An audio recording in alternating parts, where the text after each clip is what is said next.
2024 saw South Africa play in the T20 World Cup final in Barbados. Didn't manage to get over the line, but the stage has moved, the competition stayed the same. 2026 it is, we're in India and Sri Lanka, the World Cup's about to start. We're going to catch up with some of the players. So I've got the honour of being joined by Lungi Ngidi. Lungi, you made your debut in 2017. Yep. How much has T20 international cricket changed in that short space of time? It's been a big change. Batters are obviously a lot more aggressive now. It seems like they keep bringing the boundaries in, because that's what people want to see. So there's a lot more pressure now. But yeah, just the pace of the game has increased, and it's pretty nerve-wracking every game now, yeah. And from your side, how do you feel you've changed as a bowler? I mean, obviously you added a few skills, but mentally, how have you coped with having to deal with this kind of pressure? I think actually the older I've gotten, the calmer I've gotten, because you kind of know, look, boundaries are going to obviously fly around. It's T20 cricket. So I've come to the realization that I will probably get hit for 6 or 4, but it's just to focus on the next ball. So yeah, just accepting that reality has really helped me a lot in terms of being able to execute now the skills that I've practiced over the years. And it gives me a lot more confidence to actually be able to try them in games. Your captain went in the press the other day and was saying at times he feels sorry for the bowlers. The way you answered the first question about the boundaries coming in, is it a bit of a sensitive subject? Do you feel like the bowlers sometimes aren't looked after as well as they could be, and you would like to see the odd thing go in their favour?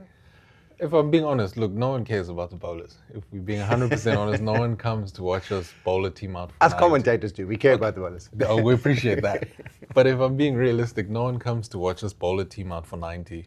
So obviously people want to see 6s and 4s.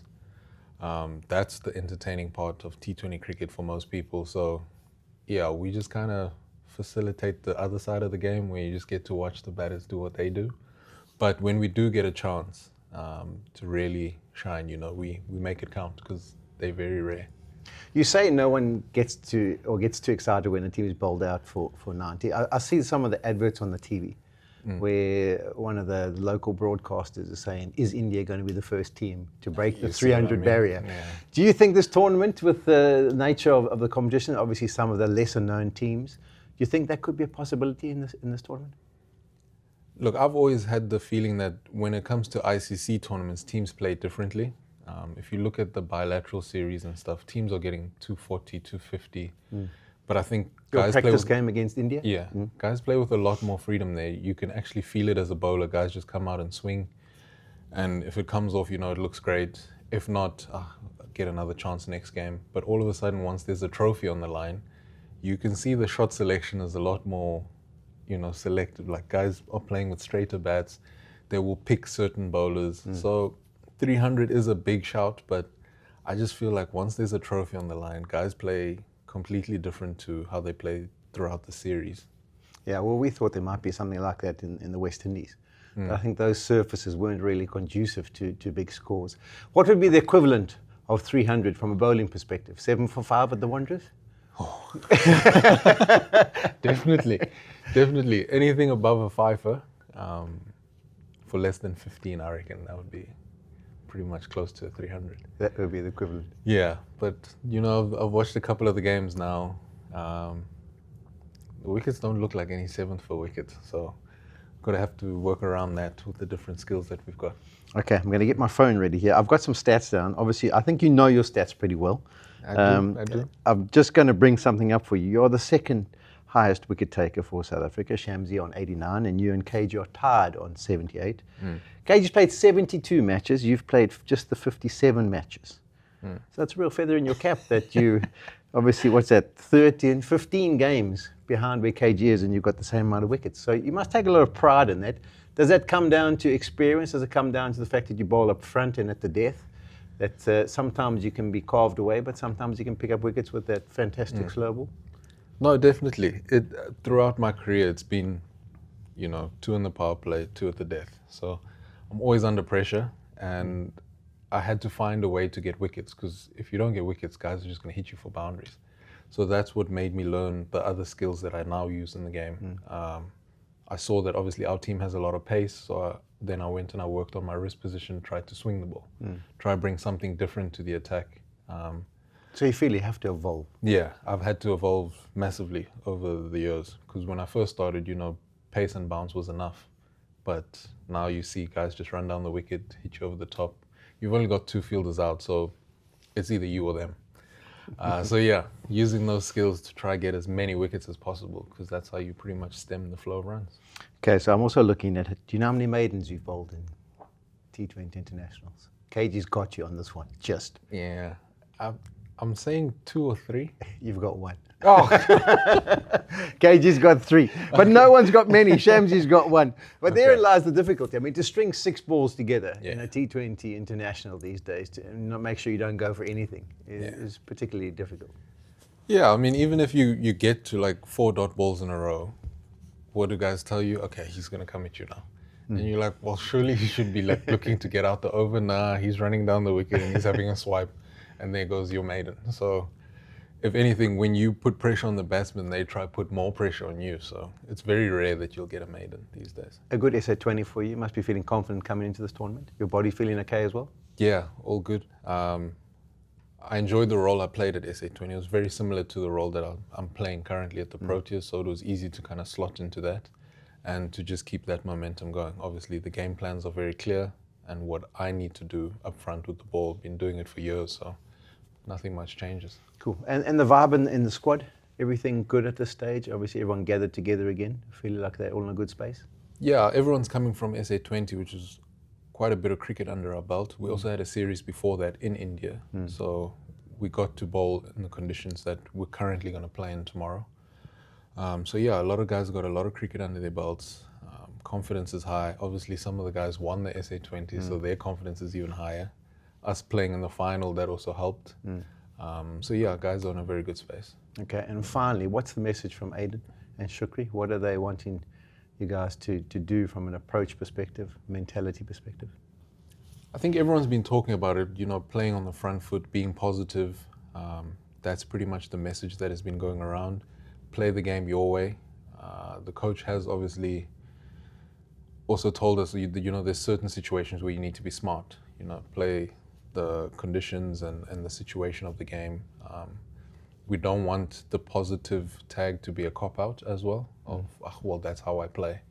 So there is time to be positive, and then there's also times to be smart. So that's been the message, and yeah, looking to pretty much go along that route. Obviously, there's senior guys that are leading that charge. Aiden up front with the bat, myself and Marco with the ball, and we've got Kesha as well. So there's a lot of experience and bouncing ideas off of each other, but we definitely hold each other accountable when it comes to the certain situations of the game. You travelled with the squad at the last World Cup, right? You were there, so that motivation, obviously have got to the final.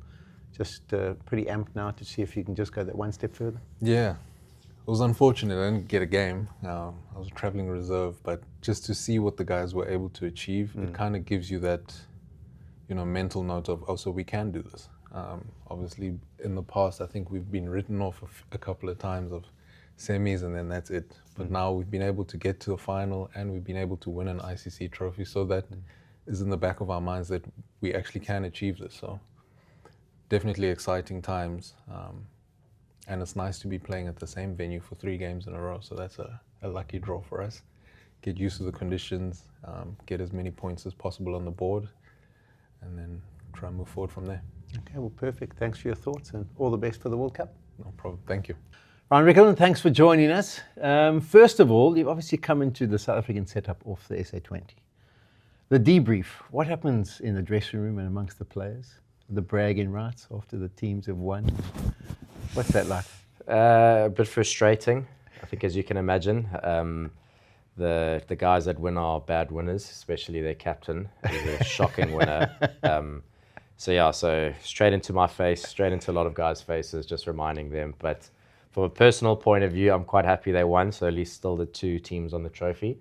But a lot of sore losers in the in the team room, and a lot of really, really poor winners as well. Oh, thanks. So you weren't calling for Pretoria Capital? No, definitely not. I was wanted Sabo to win. I was just checking. Okay, but you had a wonderful SA20. So obviously coming into this tournament on the back of that, that must be a nice feeling for you mentally and obviously skill-wise. Yeah, definitely. Nice to be back, I think, in a bit of runs. I said in an interview, I felt like I was playing quite nicely in India before. I just wasn't getting any returns. So nice to get a few returns, I suppose, and hit the ball with a lot more confidence and a lot better movements and positions. So yeah, to hopefully translate that into another opportunity this month for some more T20 cricket is something I'm really looking forward to. I'm trying not to overcomplicate it right now. Definitely try not to get in my own way. But the World Cup will be the World Cup, and the pressure and stuff like that will naturally increase. So if I can, like I say, stay out of my way, trust that I'm hitting the ball quite nicely and moving quite well, then hopefully it can shape up for a good month for me. Okay, so this is the end product, but take us back a little bit. Obviously, there was the team that was picked to play against India in those 5 T20s. You weren't part of that. There was an injury. You still weren't part of that. What were you thinking then mentally, and how's that journey been until being selected and now given this opportunity to play? It's been a bit of a roller coaster, Polly. From getting left out of the T20 side was a bit of an eye-opener for me, I suppose. I felt I hadn't done overly well in the one-day format, so if it was to be, I was more expecting that side. T20, you always want the opportunity to play India in India for more than just cricketing reasons, I suppose. But yeah, it was a bit disappointing. But on the flip side of that, gave me an extra week to come home, or 10 days to come home and start preparing for the SA20. So there's always a bit of silver lining, I think, to everything. The disappointment hit home for a good 10 days. I was allowed to sulk until I got told I needed to stop. Who told you? A few people that are close to me. But then obviously, like I said, the silver lining gave me opportunity to put my eggs in one basket for the SA20 down in Cape Town, and then hopefully just try, have a good tournament for my team down there in Cape Town. And it just worked out the way it was meant to work out. I did get over it at a stage and was pretty content with just where I was at. I was just trying to find, groove in my batting. And mentally, when I got the news, it kind of shifted a lot of what this year could look like for me. Just with the IPL as well, and obviously the World Cup and all these things at play. So yeah, it was a lot to handle. But again, I had the opportunity to kind of just pour my focus into the MI Cape Town side, and that kind of allowed me just to free it up, I suppose, and just accept things for what they were, and like I said, hone in on my batting. Well, you did that pretty well, I must admit. There was also a lot of talk of it's either you or Quinton. Now that you guys playing together, are you enjoying that experience of getting the odd innings with him as well? Definitely. I always said to Shooks, and I asked him as well, I was always kind of adamant that Quinny and I can coexist in the same side, especially in T20 cricket. And, when being left out of India, it was kind of proving that it couldn't. But to sit where we are right now proves that it can exist. And it's always great to have him back at the top. He's arguably one of South Africa's greatest ever batters to play the game. And to bat alongside him with Aiden wedged in between us, I guess, is also, something really cool, really special. The guys are playing really well and enjoying being out there with either of them. You don't get much from Quinny when you bat with him other than just, you're seeing it and hit it kind of thing. But the opportunity just to, tap into his knowledge, his expertise, especially in India now with the heat of the World Cup and stuff like that, is a player we're going to lean on hugely. And it's a player, when I bat with him, is that I'm going to lean on hugely as well. So hopefully he has a good month as well, and hopefully he can give a little bit more advice in the middle than what he usually does. Maybe you have to ask him more about fishing and golf. You might get a bit more out of him there. God, you get nothing out of him unless it's exactly about that. The challenge of batting at 3, have you found that a little bit different? Yeah, definitely. I think it's obviously more situational based, I suppose, depending on your entry point into the game. I think fortunately the first game in Paul where I got that first crack at it was a bit of an eye-opener, but on probably what would be one of the tougher wickets to do it. Slow, tough to really get the ball moving early on, and having Aiden on the other side who's batted at 3 a large chunk of his career was quite helpful with regards to that. So yeah, it's definitely an eye-opener. I feel like I'm going okay so far because I've lowered my expectations. I'm just trying to not slow momentum and just make sure I can, keep the ball moving and hopefully get a boundary or 2 away. But really also falling back onto my instincts and trusting those. we're all professional. I'm a professional cricketer. I can read the game. I can make the right cricketing decisions at the right time. And hopefully batting well enough to, pull those and execute those decisions that I make off. But it's still an adjustment for me. But I'm enjoying it though. I think it's opening my game up to different perspectives, different opportunities, different situations. I think I'm growing into it quite nicely, just from my own mental space, not necessarily runs and boundaries and all those kind of things, but just my overall look on the game is definitely growing. RPL, how much does it help you with these pitches and in particular Omnibus? Yeah, hugely. I mean, the finals always played here, and we should have been in the final last year. But I think the IPL is a different beast, all in all. That was one of the things I feel like I have to lean on to just this World Cup is, tap into that IPL experience. It's always eye-opening when you come here for the first time in the IPL and you see all the lights and stars and how well supported it is. So it's no surprise to me now coming back here. I'm pretty used to it. Know what we're in for conditions-wise, generally around the country. And looking forward to obviously, honing in on that knowledge, that experience that I have. Again, with a collective, strong IPL group in this team as well. We've got more than enough knowledge to pass through. So, looking forward to obviously trying to tap into that. And like I said, make the right decisions for myself, obviously the guys as well. I guess that's the benefit of it. Talk about knowing what you're in for. There are a couple of teams in the pool stages that you play that you don't know much about. How much, or how difficult is that preparation when you're playing Canada or UAE? Yeah, it is. I saw Aiden say he's not really sure what we're in for, in all honesty, but it's true. The footage of the guys is, significantly less. The plans, the ideas that you have, the conversations that we have as a batting group or as batters right now is, a lot less. So I think in a way it really forces you to simplify the game and just watch the ball because, when you're playing the bigger teams, the tricks that everyone has and the plans that they're coming with where a lot of these guys, with all due respect, you can never take anything for granted in cricket, but you don't know what's coming your way. So it really probably does harp on the basics of just trusting instincts and watching the ball. And when you do get stuff in your area, just make sure that you can commit into what you're trying to do. So, we'll be definitely up for it tomorrow. No teams, as we've seen so far in this World Cup already, you can't underestimate any teams, especially the so-called smaller ones. Because T20 cricket, it just takes one or two guys to have a good day and suddenly you're on the back foot. So, so we're just making sure that our preparation's just been about our skill, the conditions-based, and just working around how we're going to play the game and our metabud, and trying to just make sure that we're sharp on that. And then when we confront Canada and UAE and all those other kind of teams, we just make sure that we start properly and, like I say, look after our space. Okay, lastly, you were part of the T20 World Cup squad in 2024. Didn't get to play much. But how much did that being part of that setup motivate you and give you an eye on what you want to try and achieve this time around?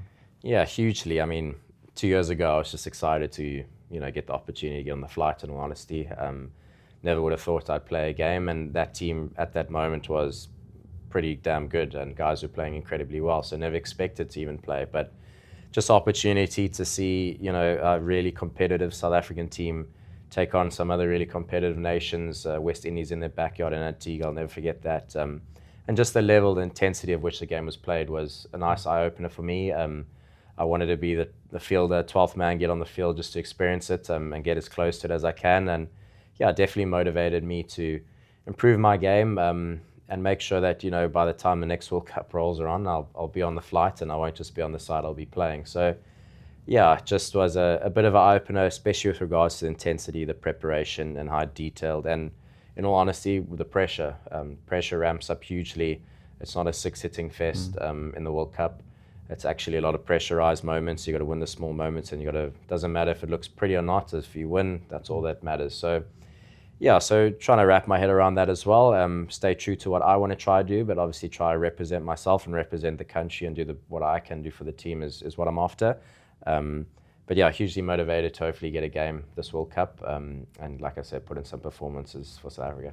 Okay, well, thanks for your thoughts. I'm sure your form will continue and all the best for the World Cup. Thanks, Polly.